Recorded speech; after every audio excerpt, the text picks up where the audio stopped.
Hi, real quick. The next video does not have any type of audio for the game, it's only my voice, because I lost the audio through the methods of transforming the video from a file that cannot be used in my editor to one that actually can be used. So, well, there's that. Enjoy the video. Greetings, fellow Poke Hypers! I'm Sky from Robin Studios, and today we're gonna be talking about that Pokemon shows. Pokemon, I don't know how they title it, the Pokemon Direct that just happened some minutes ago from my perspective, yesterday from your perspective. Yeah, so let's jump into it. And with that I mean I'm gonna transition into actual gameplay, because watching a black screen while I'm talking might not be the most entertaining thing to watch.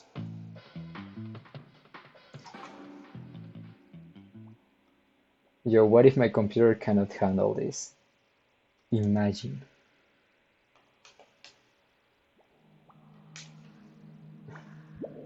It certainly is lagging. Okay, there we go.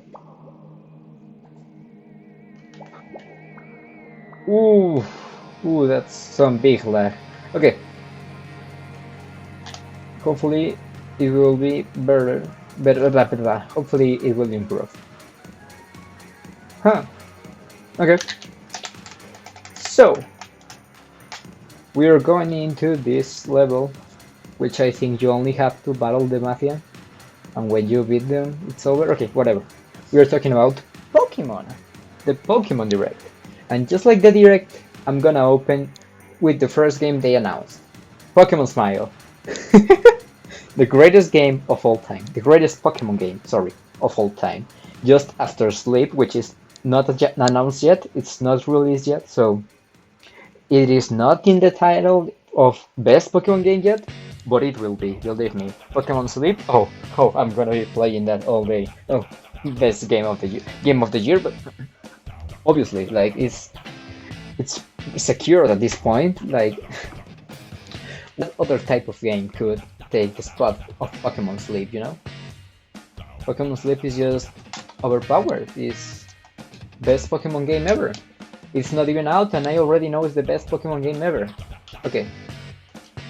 The game started. So yeah, Pokemon Smile. The second best Pokemon game ever. Oh god, the frame rate is awful right now. Ugh. Okay. So, Pokemon Smile, second best Pokemon game ever. It's about, as you could tell from the title, which is pretty obvious, I think at least. It's about brushing your teeth. The best video game ever. You use it when you're gonna brush your teeth, and then you have fun with Pokemon. The best invention ever. So obviously this is meant for, you know, young children, like small boys and girls. But I know that there's at least 10 people that are gonna download it ironically, just because, you know, haha, funny Pokemon. I mean, I did that with Pokemon Playground, I think it's called, which is like the the simplest, silliest game for children that Pokemon has released, at least to my knowledge, other than, I don't know, unofficial Flash games. And it was all about this house of Pokemons, where you get to do stuff like puzzles and stuff. Well, yeah, I got that from my phone. And I know at least another person that also did that. So I will not be surprised if there's people that will actually play Pokemon Smile, like, consistently. At least for a while. I give it 2 weeks until it drops to irrelevancy. But the memes, oh boy, the memes are gonna last at least a month. I know I'm gonna use them at least from a month from now on, you know? I'm gonna meme the hell out of that. Pokemon Snipe. Pokemon bot with guns. No. Pokemon Smile? Hell yeah, I wanna brush my teeth right now. And low-key, that was the best announcement of the Direct. It's what I would say if I was a salty Pokemon fan, which I am, so I'm saying it. Yeah, that's how English works, right? Now, second thing they announced, I believe, is Pokemon Snap. Actually, pretty cool. I'm excited for that game. Although I'm not a big Snap fan, I do like taking pictures and Pokemon. So, what better thing to do than to take pictures of Pokemon when they look that good? Like, I'm gonna roll some pictures of that, the game of the trailer, because it looks gorgeous. Like I don't know what they were thinking when they did Pokemon Sword and Shield by not using rockets like that. Maybe they were thinking that our switches would explode, but I'm sure that that's big Pokemon in the graphic regard. It's awesome. It looks amazing. The water effects are great, like for real. Hey, we're friends. Okay, so yeah, Pokemon Snap looks amazing. I'm really excited to play that, even if it's just like a simple game, $20, something like that. I would still enjoy it pretty much because it's just about taking pictures and having a nice time. So it looks like a great time. Pokemon Snap, hell yeah, let's go. Next up, I don't remember if they announced. Oh yeah, they teased Mega Evolutions for Pokemon Go, and also they released Sir Farfetch, I believe, which is pretty cool, pretty cool.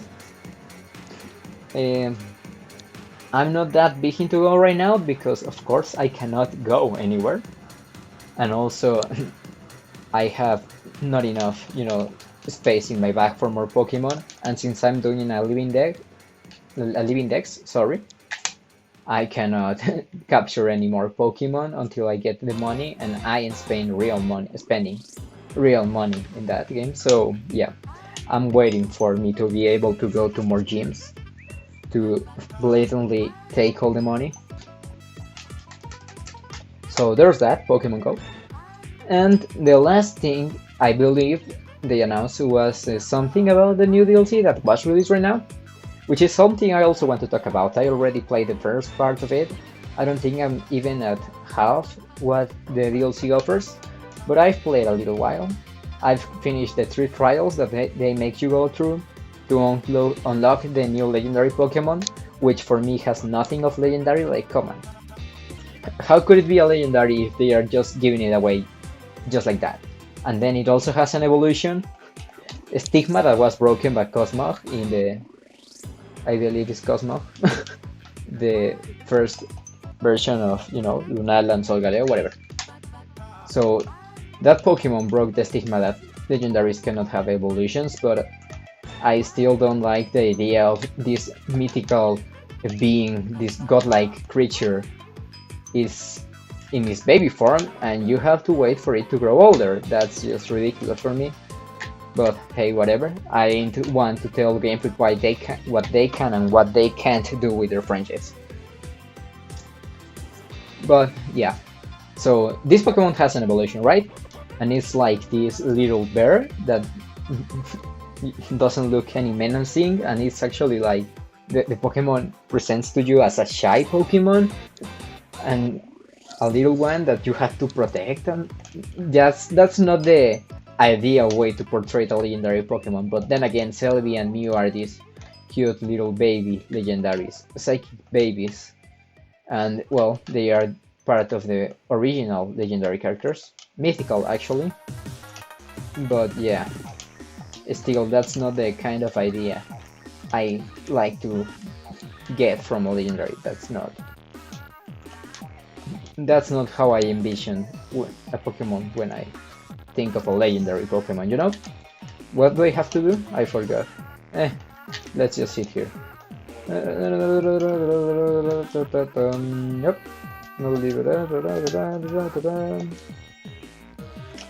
I have no idea what I've got to do. Okay, here's this thing. Maybe I should replay this level when I have more hats. Okay, there's the key. Oh, I have to bring the bucket. That's good to know. The bucket, there we go. Now, so as I was saying, I don't like Kopu. I like the idea though of having a Pokemon that can evolve to have 2 different special signature moves, like with the towers and stuff, which I haven't gotten to that point, but I like the idea. Although I don't like the Pokemon. But still, like, Kopu doesn't appeal to me. Okay, I don't have... yeah. Kopu doesn't appeal to me, personally. I don't like him, so it's whatever for me, that Pokemon in part of the DLC. The problem is, she is there a really important part, a really big part of the DLC. Like, half or more than half of the DLC story, the adventure, is about you getting to be pals with this legendary Pokemon. And then you have to grow actual friendship with it, which is kind of weird to have the mission of, oh, you have to grow friendship with this Pokemon. Sorry.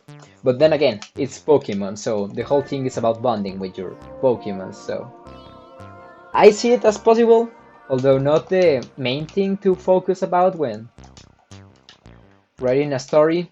Like, it's supposed to grow organically, that relation you have with your Pokemon, like with the non-decided by developers events, for you to enjoy having your Pokemon and grow a bond with them. I don't like that it's made artificially, but hey, yet again, I'm not one to decide how it's done. I'm just one to complain and say what I don't like. And that's what I'm doing right now. I have no idea where I have to go. Okay, there's the kitchen. There's the door. Can we fight the boss now? Okay, here's the freezer. Yep. Okay, so yeah, I already told you why I don't like Kopu, nor that whole thing of, oh, you have to grow friends with him, and then you have to evolve him, and stuff, right? Well, they do that again, but with a starter from first gen that cannot be Charmander because Charmander is already gifted to you by the champion. So you have only the two right options, either Bulbasaur or Squirtle. I hope no one just click away because of that. Well, yeah. So you have to choose between a Squirtle or Bulbasaur, and the game again tells you, oh, choose one, grow it, make it Gigantamax, because that's a thing in this game. And we need to show that it's a mechanic in this game. So yeah, have this and make it Gigantamax, right? You have to trade them, make them grow, blah blah blah blah blah. I'm gonna use the other one in a battle later on, just like with the champion. Nothing against gifting this Pokemon, since I like them a lot and it makes sense to have the option, since Charizard got its Gigantamax first, and you already are gifted a Gigantamax Charizard, or Charmander, but well, yeah, whatever. So it makes sense for there to give you a Gigantamax version of these other starters and give you the choice to get one of those. But what I don't like is that they're still pushing this agenda of, yeah, and grow your character and you have to trade him, and I know that's the whole thing of Pokemon, yet again, I know, but it doesn't feel organic nor near as good. And I feel it's possible when it's the starter, because like then it makes sense for the story. You are just starting your journey, right? Your trip's just about to begin. You have your first partner, and the game wants you to, you know, feel like you can trust in that Pokemon, and since it's the only one you have, and it makes sense from the story standpoint. Yeah, I know words. From the story point of view, from the story stand, since, well, you are just a kid who is given by a person who person. There we go. Person, yeah. You are gifted that Pokemon from a professor, which is specialized and studied Pokemon all their lives because they love Pokemon, and they're trying to pass on that passion about bonding with these lovely characters, right? So it makes sense at the beginning of the story, but later on it's like, come on. First of all, why am I learning in a dojo if I'm already the champion of the region? And second of all, why do they give me the exact same lessons that I get from the professor at the beginning of the journey? So that's bothering me a little about the DLC story. I don't like the story.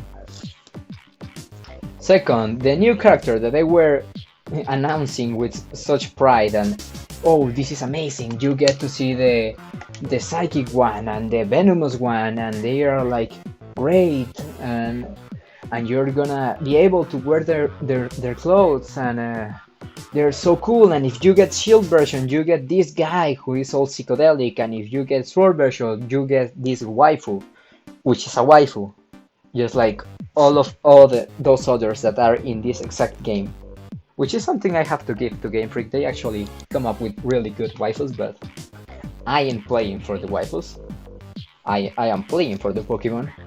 Which also, talking about the Pokemon, you know how National Dex got yeeted away from the game? Well, some of them have returned, and they're planning to make more of them return, specifically the broken ones, and all the legendaries, I think. Yeah, so let's mess up with the balance of the game. That was one of the excuses for not having the Pokemon in first place. So yeah, can we recover that hashtag about Game Freak lying? No? Okay, I really don't have any problem with them, like, aside from my own point of view and my perspective of not liking them. But yeah, more Pokemon have returned, so they have brought with them some items, like for example, you have Porygon, which needs the upgrades that are now in the game.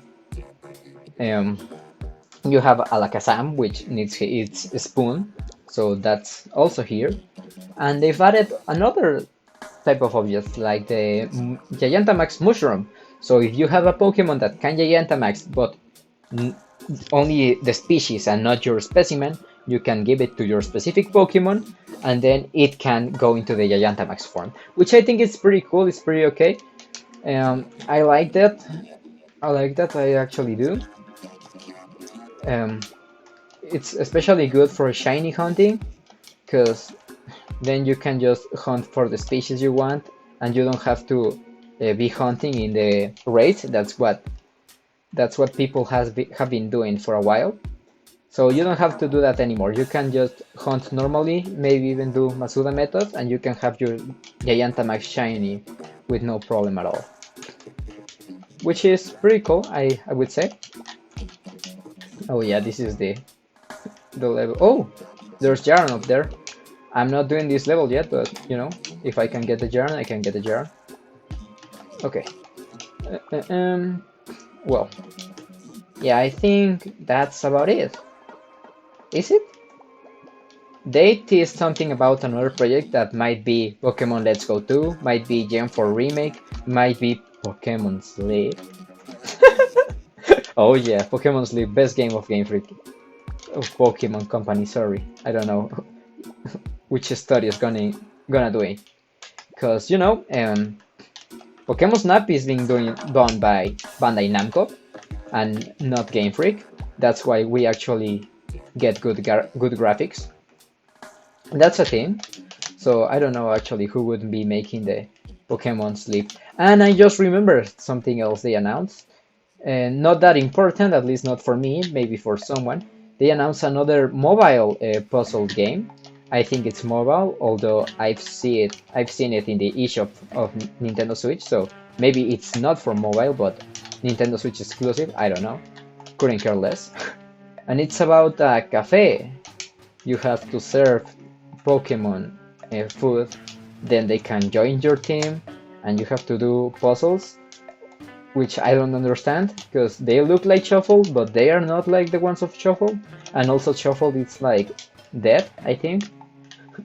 I haven't seen any news of Pokemon Shuffle in a while, and every time I boot up the game, they have just the same special events, so yeah, I would come as far to say that Pokemon Shuffle is officially dead. So yeah, we are getting Pokemon Shuffle 2, Pokemon Brush Your Teeth. This is the golden one? Yeah. And Pokemon Brush Your Teeth, Pokemon pay more, $30 more for the content you were supposed to have at the beginning. Oh, I remember something else that they did in the DLC. Here comes another rant. Prepare for me complaining about stuff. You can have your you can have your Pokemon follow you. That's neat, right? Wait, it's only in the Isle of Armor. If you go out of there, your Pokemon won't be following you anymore. That's okay, you would say, like, yeah, I could just explore the Isle of Armor, which is a big beautiful open world area, just like the wild area, I think it's named. I don't remember clearly.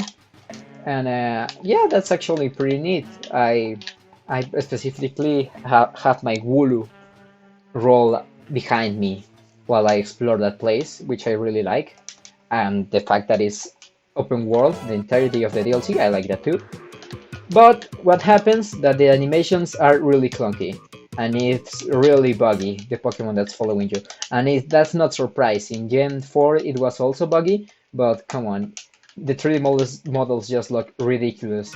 Like that scene when you catch either Sacian or Samacenta, they are like walking in place and turning around. Yeah, it looks that weird, and I don't like it. Like, if you're gonna do something, do it right, or at least do it from the beginning. I wouldn't be complaining about those little details of animations if they were from the get-go. Like, if I didn't have to pay $30 extra for that specific feature that was implemented, like, how much? 2 consoles ago? Yeah, I think that's 2 consoles ago. Back in the DS side days. Sorry if there's background noise. It's the weather. You can't control it unless you are Castform. Also, I don't think Castform is in the game. Is Castform in Sword and Shield? I think it's not. I haven't seen it, nor in the DLC, nor in the base game. Huh. Anyways, what else was I going to say? I remembered something apart from the... Oh yeah! You can get new clothing, which was announced previously on the trailers for the DLC, which is pretty neat. Like the clothing of the waifu and the psychedelic person, and also of the other waifu Marnie. That's pretty cool, I would say. I don't mind clothes and like more options for personalization. I think they added some others that I'm not completely aware of right now. Like I haven't seen them, but I do know that you can have those specific clothes from the DLC, which is nice. But there's also something else you can get for free, actually. Some new bike and say gear, you would call that gear. Yeah, I'm gonna call it gear from when you're biking. That are exclusive to the DLC, and you can get like right away, just to flex on everyone who doesn't have it, which I find pretty hilarious, but also pretty mean from part of Game Freak. Like, oh yeah, you buy the DLC, now go tell everyone else that they don't have it, and they don't look cool like you because they don't have it. So show off your bike in the wild area, go on, make people wanna buy our DLC and make us more money. At least that's how I see it. And maybe it's just something nicer, like, yeah, it's a little treat, a little extra for everyone who did bother to buy our DLC. Which, I mean, I'm not complaining that it's there. I'm complaining that it's so blatantly obvious by how, Yamative these new bikes are. It's like they're made to be seen, to be noticed by everyone when you pass near someone who has one of them. Of course I'm gonna use them. I have the white sparkly one for myself because it looks dope, and I already paid the extra $30. The extra $30. $30. There we go. So I ain't gonna let the opportunity pass. I'm not stupid. I might be dumb, but I'm not stupid. Okay. Can I? Yes, I can. Okay. So yeah, I think that's about it. So let's finish this level. Also, I didn't found all the blue tickets. I don't know where the blue vault is either, so it's whatever. Well, that's about it, I would say. Remember to comment any ideas, any, you know, comments on this situation, on these announcements. Are you hyped for Pokemon Snap? Are you hyped for Pokemon Brush Your Teeth? Are you gonna be using Pokemon Smile often? Do you disagree with what I say? Which you probably are gonna, or probably are not, because many people are still angry at Game Freak for all of the stuff they have been doing wrong with Sword and Shield. Let me know in the comments. Also, don't forget to subscribe if you want to see more content like this, although I usually upload other type of gameplays, but whatever. And yeah, dislike the video if you enjoyed it. I've been Sky. I'll be seeing you next time.